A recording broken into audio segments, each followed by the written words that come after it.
Belum muncul ya.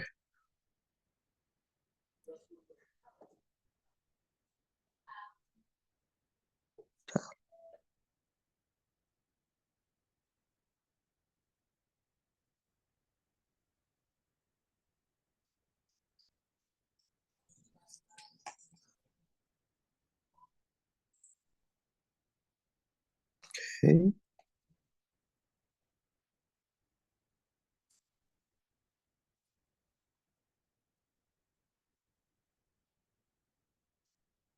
Udah muncul belum? Udah muncul? Udah Sudah, ya? Pak. Sudah, Pak. Udah, oke. Oke, jadi sekarang kita mau coba mencari perpotongan dari dua dua apa dua dua fungsi. Kayak tadi ya, kita punya dua fungsi fx sama gx, kita gabungin menjadi hx. Hx itu adalah fx dikurangin gx. Nah, jadi kita punya fungsi hx seperti ini, yaitu fx dikurang gx. Nah, kita kan maunya perpotongan dua fungsi kan. Artinya apa? Perpotongan itu adalah perpotongan ini terjadi ketika hx-nya itu bernilai 0. Perpotongannya terjadi saat hx-nya itu bernilai 0. Sama aja kayak kita mencari akar persamaannya. Oke? Nah, sama kayak tadi, kita lakukan iterasi. Iterasi bisection kayak tadi. Nah, ini contohnya ya. Ini tadi kayak sama kayak tadi kita coba di Excel ya. Ini untuk selang waktu, ini untuk selangnya berarti A-nya 0 sampai B-nya itu adalah 1. Oke? Kita lakukan iterasi inisiasi ya. A-nya 0, B-nya 1, berarti C-nya itu tinggal A tambah B bagi 2. Terdapat 0,5. Sebenarnya yang ini nggak perlu ya, FB nggak perlu kan? Karena kita nggak perlu FB-nya. Nah, kalian hitung FA-nya, masukin ke fungsi ini. Oke? Hitung FC-nya juga, masukin ke fungsi ini. Nah, karena nilai FA sama FC-nya itu sama-sama negatif, maka yang diganti adalah A. A-nya diganti jadi C. B-nya sama, masih sama kayak yang tadi. Terus kalian hitung lagi nilai C yang baru. Hitung lagi nilai FA dan FC-nya. Oke. Nah, ternyata kalau kita hitung, errornya itu, persentasenya, masih 33%. Padahal kita maunya berapa persen? Kita maunya adalah 0,01%. Karena masih besar galatnya, kita lakukan iterasi selanjutnya. Kita ganti sekarang. Karena ini sekarang ini apa? FA sama FC beda tanda kan? Berarti FA-nya sama, tapi B yang diganti jadi C. Nah, hitung lagi FC-nya, itu lagi C yang baru. A tambah B bagi 2. Hitung FA, hitung FC. Hitung juga errornya. Ternyata masih besar, 20%. Berarti terus di running kan, terus diiterasi lagi. Terus. Nah, lihat. Kalau kalian benar dalam melakukan pemodelan numeriknya, harusnya galatnya itu makin lama makin kecil. Ya, lihat. Nah, lihat deh. Semakin banyak iterasi yang kita lakukan, semakin kecil galat yang dihasilkan. Nah, itu artinya pemodelan numerik kalian udah benar. Nah, kadang loh, kalian bisa saja ketemu kasus salah dalam memodelkan permasalahan. Udah bikin codingnya, tapi pas dihitung ternyata errornya fluktuatif. Kadang besar, kadang mengecil, kadang besar, kadang mengecil. Nah, itu hati-hati tuh. Itu berarti namanya errornya itu fluktuatif. Nah, error fluktuatif itu bisa banyak hal disebabkannya. Bisa karena kalian salah dalam memodelkan numeriknya, atau emang kondisinya itu emang kondisi tertentu. Nanti kita akan bahas di materi setelah ini mungkin ya. Jadi pokoknya kalau secara umum, kalau kita udah benar dalam membuat suatu pemodelan numeriknya, harusnya errornya itu akan mengecil. Paham? Nanti ya. Oke, jadi ini kita masih manual, masih menggunakan Excel biasa. Jadi kalau pakai Excel kan kekurangannya ya harus terus kita yang ngotak-ngatik kan. yang diganti A, diganti B, diganti C. Nah, ntar kita akan coba bikin di codingannya di Python gimana supaya yang menentukan atau yang menghitung tuh Pythonnya aja, apa komputernya aja. Kita tinggal melihat hasil errornya aja. Oke. Nah, karena kita maunya 0,01%, maka kita akan dapat dia akan berhenti di sini. Bukan di atasnya ya, kan di atasnya masih 0,011%. Maka dari sini kita tahu apa? Perpotongannya ada di 0,537323. Berarti titik ini nih, kalau kita zoom, ini tuh ada di 0,537323. Kayak gitu. Paham ya? Nah,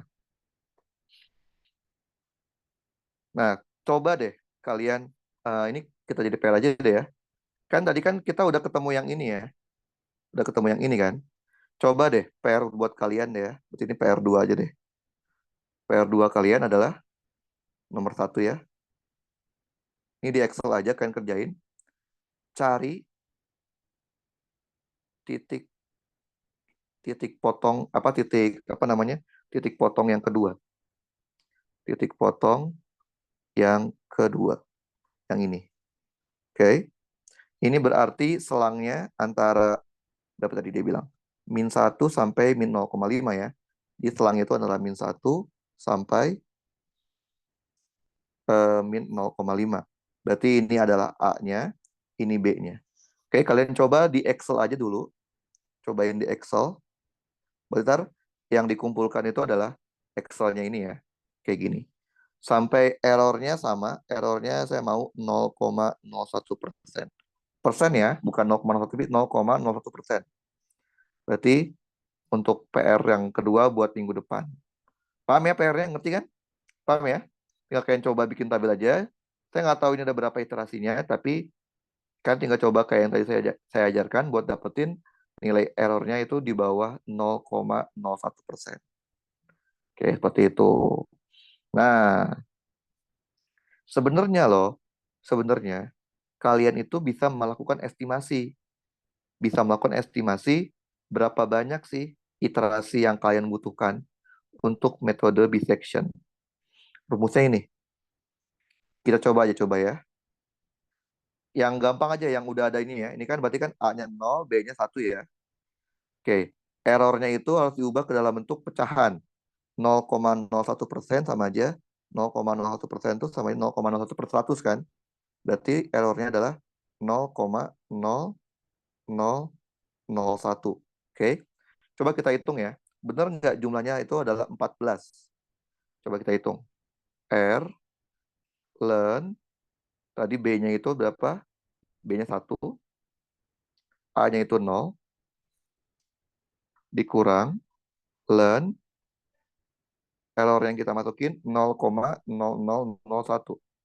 0,0001 dibagi ln 2. Kalau kalian hitung pakai kalkulator, coba ya, hitung pakai kalkulator. Harusnya sih dia mendekati hasilnya.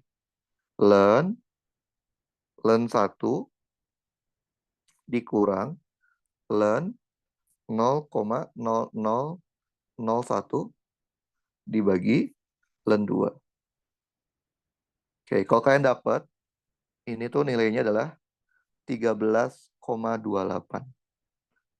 Artinya, iterasi kalian itu paling kecil tuh 13,28 kali. Tapi kan nggak mungkin dong iterasi 13,28 kan. Pasti dia selalu dibutuhin ke atas kan. Berarti dapatnya adalah 14. Benar kan? Sudah prediksi kita melakukan iterasi sampai ke 14, baru mendapatkan hasil sesuai dengan error yang kita harapkan. Paham ya? Jadi kita bisa memprediksi berapa banyak sih jumlah iterasi yang kita lakukan dengan menggunakan rumusan seperti ini. Paham? Ngerti? Oke. Nah, kasus apa aja sih yang bisa terjadi kalau untuk dalam hal pencarian akar-akar ini?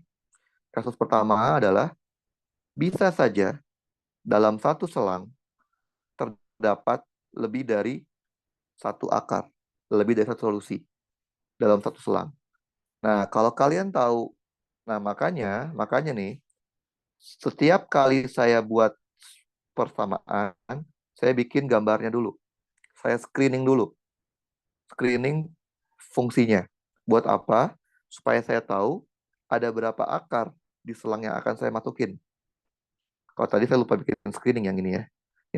Yang saya bikin dulu screeningnya ya. Bikin grafiknya dulu.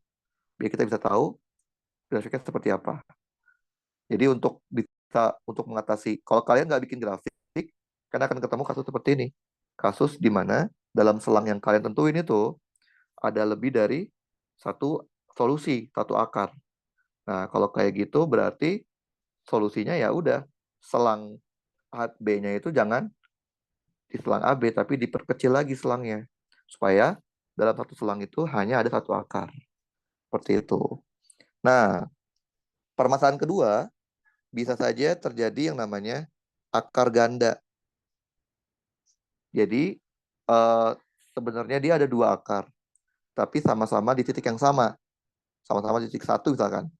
Nah, metode bisection secara konsep dia nggak bisa ngebedain itu akar ganda atau akar tunggal. Maka kita harus pakai metode yang lain untuk bisa membedakan itu adalah akar ganda atau akar tunggal. Jadi metode bisection itu kelemahannya dia nggak bisa membedakan akar ganda atau akar tunggal. Kemudian ada yang namanya titik singularitas atau nilai fungsi itu tidak terdefinisi sehingga metode bisection itu akan menganggap titik singular itu adalah titik konvergennya sehingga dianggap titik itu adalah akarnya padahal itu bukan titik akarnya. Contoh ya kayak gini. Kalau di matematika itu namanya asimtot ya, titik asimtotnya ya. Jadi kalau ada asimtot di fungsi kalian, hati-hati karena kadang bisection akan mengira itu adalah akar-akar kalian. Padahal ini bukan akarnya. Nah, ini tadi contoh ada dua atau lebih titik nolnya di satu selang. Nah, solusinya adalah kita harus memperkecil selangnya.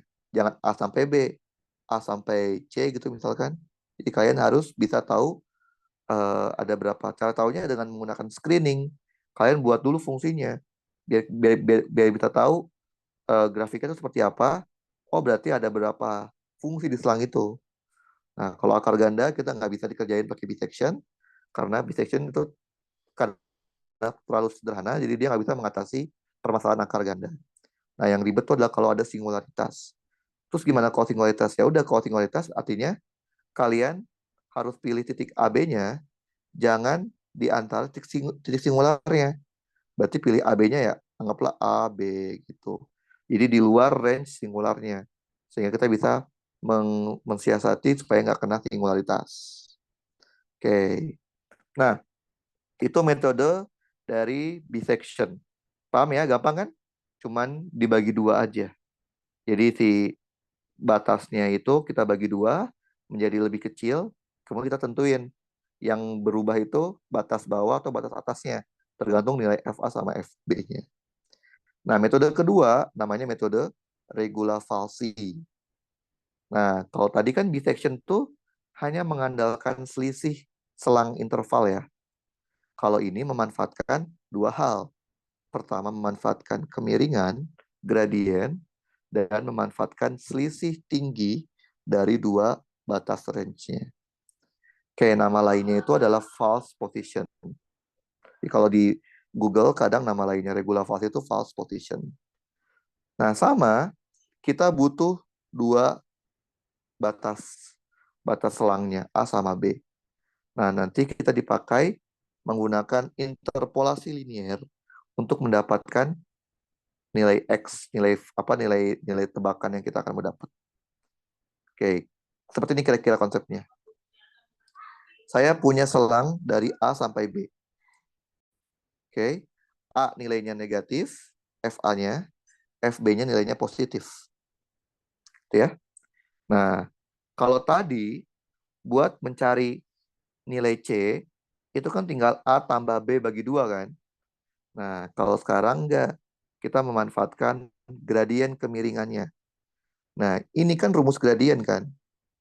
Kalau kalian masih ingat ya, ini adalah rumus dari gradien. Yang Y min Y1 dibagi Y2 min Y1 sama dengan X min X1 dibagi X2 min X1 gitu tuh. Oke. Nah, ini adalah rumus gradien. Gradien dari garis AB harusnya sama dengan gradien garis CB. Oke. Gradien kan delta ya.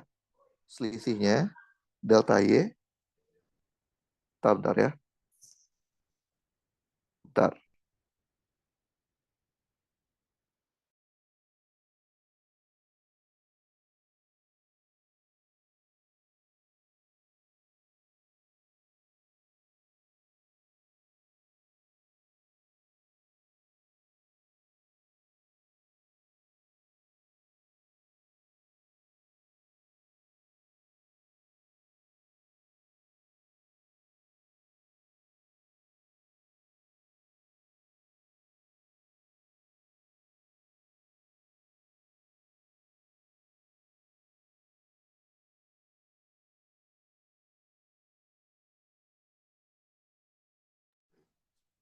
Oke, ayo lanjut lagi ya, bentar.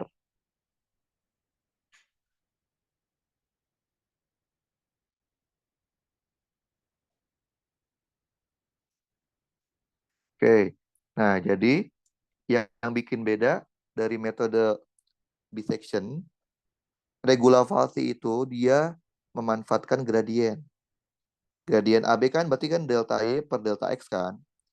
Delta Y-nya berarti kan eh, FB min FA. Delta X-nya FB min A. Sedangkan gradiennya CB, FB min FC, B min C. Karena C itu pas di 0, jadi seperti ini. Maka kalau kita ubah, kita akan punya nilai C seperti ini. Nah, jadi buat ngitung nilai C-nya sendiri, dia lebih kompleks dibandingkan bisection. Gitu ya. Nah, kalau secara evaluasi sama, kita lihat dari FA sama FC-nya. Kalau FA sama FC-nya itu kurang dari 0, artinya kan beda tanda ya antara fungsi antara FA sama FC. Maka B kita ubah ke C. Tapi kalau FA sama FC-nya dikaliin lebih dari 0, berarti kan tandanya sama. Berarti yang diganti ya justru A diganti ke C. Nah, kalau nilainya 0, berarti C itu adalah akarnya. Sama juga buat nyari error seperti ini. Oke, kita coba ya. Soal yang sama persis dengan soal yang tadi. Persis sama. Tapi sekarang kita menggunakan metode regula Falsi. Kita coba ya. Ini kita stop dulu, kita pakai ke Excel lagi. Oke, kita pakai Excel lagi.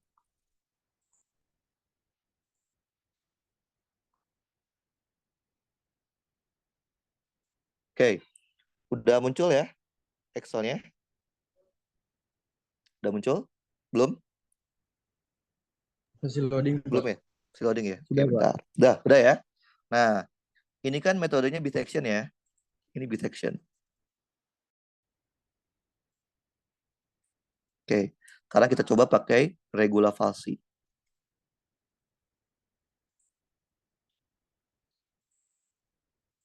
Regula Falsi.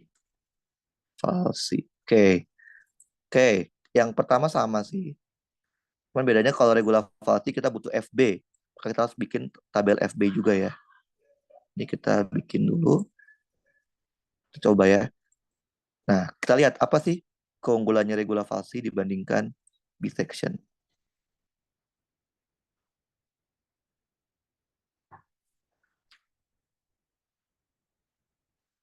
Mana error ya. Bentar.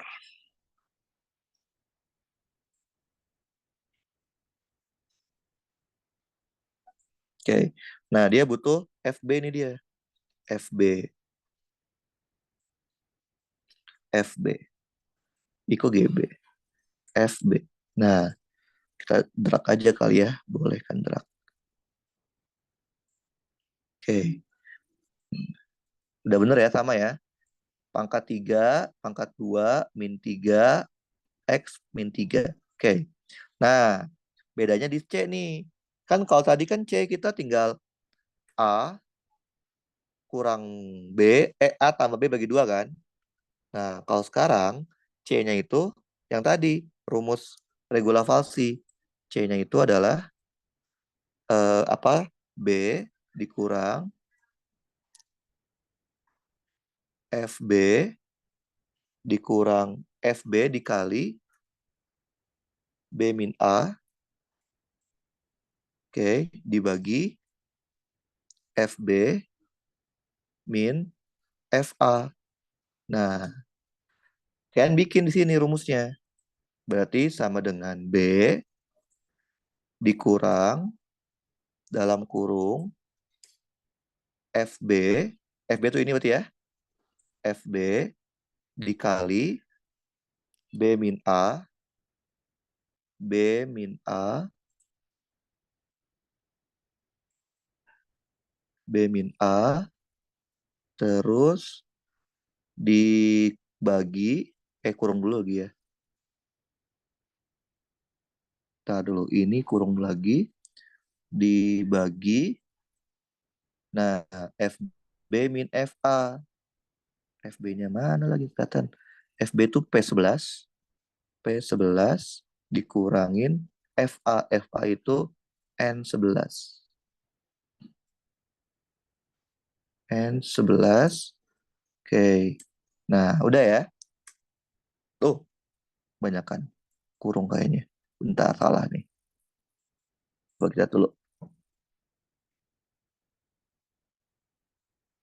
M11 tuh B dikurangin P11 itu FB dikali B min A M11 min L11. Oke.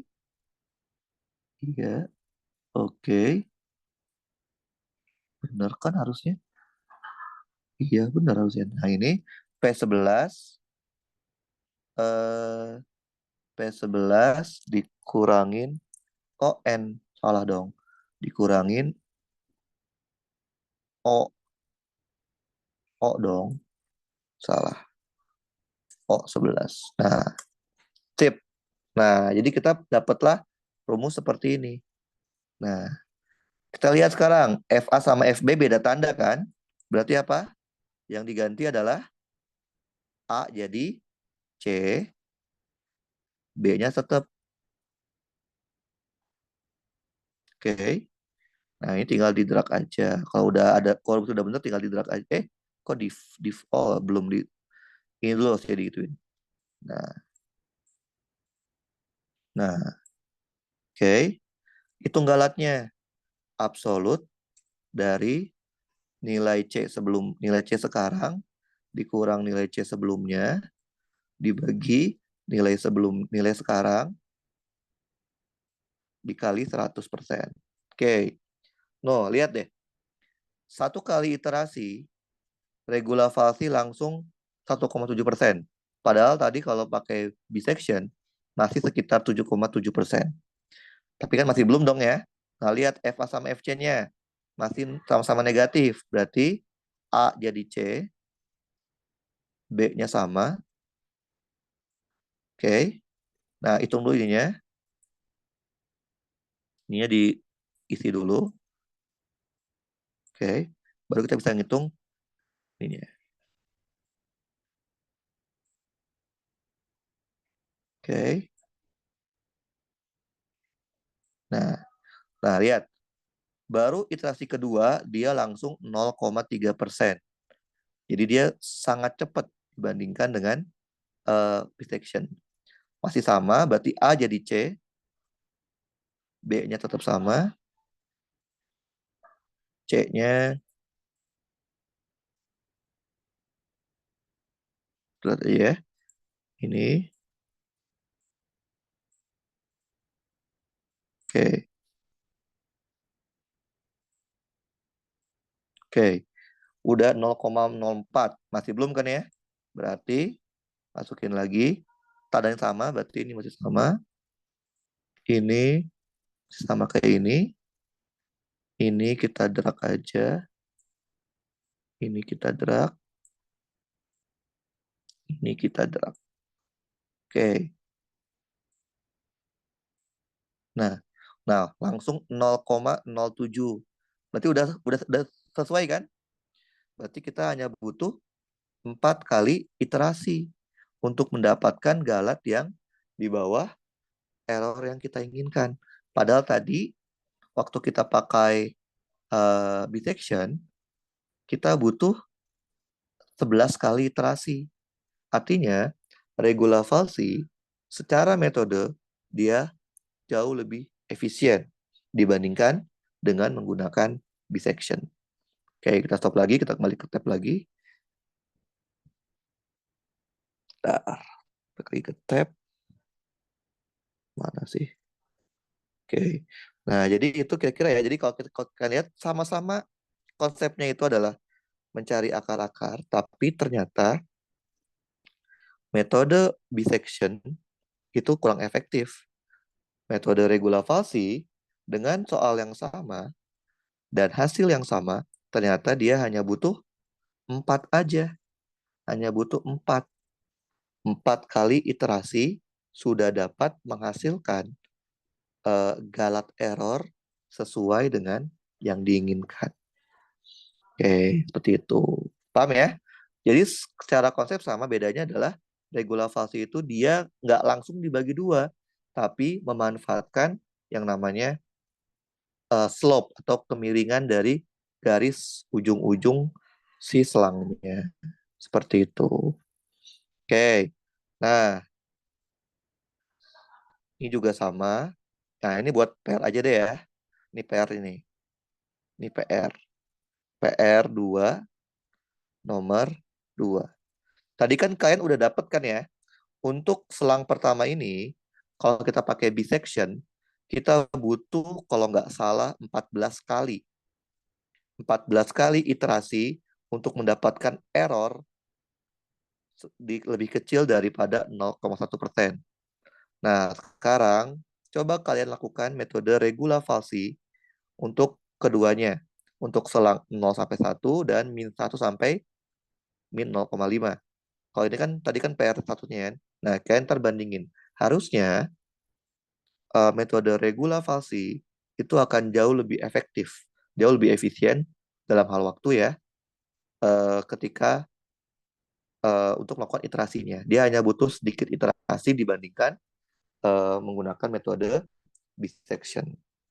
Oke, sampai sini ada pertanyaan? Jadi untuk PR minggu depan ada 2, yaitu PR satunya itu yang ini, yang ini dalam bentuk Excel, berarti semuanya Excel aja ya, semuanya dalam bentuk Excel aja. Satu yang ini ya, yang kalian coba di selang min 1 sampai min 0,5 pakai metode bisection. Kemudian satu lagi, PR nomor 2 itu adalah kalian coba dua-duanya, titik selang yang 0 sampai 1 dan min 1 sampai min 0,5 pakai metode regula falsi.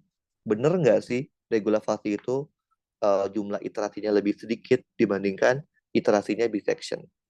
Seperti itu. Oke, sampai sini ada pertanyaan? Ada nggak? Paham kan ya dua metode ini caranya? Apa? Oke, jadi dicoba dikumpulkan minggu depan lewat e-kampus di jam kuliah. Berarti minggu depan kan kita, jangan lupa minggu depan kita offline ya. Jadi jam offline tuh jam berapa tadi? Jam 11, 10.40 ya. 10.40 di lewat e-kampus. Tolong ingetin aja hari Rabunya kalau saya belum bikin menu di e-kampusnya ya. Seperti itu. Oke, sampai sini ada pertanyaan nggak? Nggak ada? Ah, Ya, Izin bertanya, silakan. Ya, silakan. untuk filenya nanti bentuknya dalam Excel, berarti di PDF kan Pak? Atau di Ya, RAR? di PDF-in aja ya. Karena kalau nggak salah, kalau e-kampus bisa nggak sih? Excel nggak bisa ya? Harus PDF ya, kalau nggak salah ya. Iya Pak. Kalau bisa Tapi pakai bisa Excel ya Excel aja dimasukin nggak di apa-apa. RAR ya? Ya, pokoknya apa? Oh, jangan RAR deh. Kalau mau, karena kan harus di unzip apa harus dibuka lagi ya, ekstrak lagi ya, mendingan PDF aja ya kalau gitu. Oke? Biar Oke, bisa langsung baik, Pak. kelihatan. Oke, jadi untuk PR PDF aja ya, PDF karena di e-kampusnya nggak bisa pakai Excel kalau saya nggak salah. PDF aja, kirim di e-kampus seperti biasa di menu tugas kuliah. Nanti kita akan cek minggu depan. Kayak ada lagi pertanyaan? Pak, maaf Pak. Ya, ya. Ini teman-teman karyawan juga ada tanya, mungkin video-video sebelumnya di-share ya Pak? Oh, yang production logging ya? Yang mana? Yang video Pak Soleh? Betul, mungkin Pak nanti bisa minta bantukan dari Pak Soleh videonya dari Oh Pak gitu. Soleh yang kemarin. Waktu itu Pak Soleh di-record nggak? Di-record ya? Oke, ntar saya coba mintain Pak Soleh kalau ada recordnya. Oke, ada lagi pertanyaan? Nggak ada? Oke, kalau tidak ada, berarti untuk kuliah minggu ini sampai sini aja. Ntar saya buka dulu ya, apa absensi ya. Absensinya kalian isi sendiri kan? Lewat e-kampus kan ya? Udah bisa Iya, kan Pak. ya? Presensi. Oke. Presensinya ngisi sendiri di e-kampus.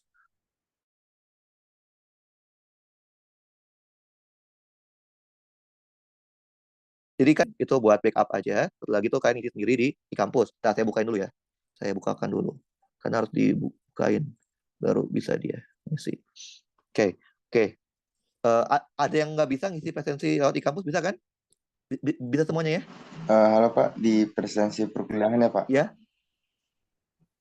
Saya kurang tahu tuh karena mau e-kampusnya beda ya.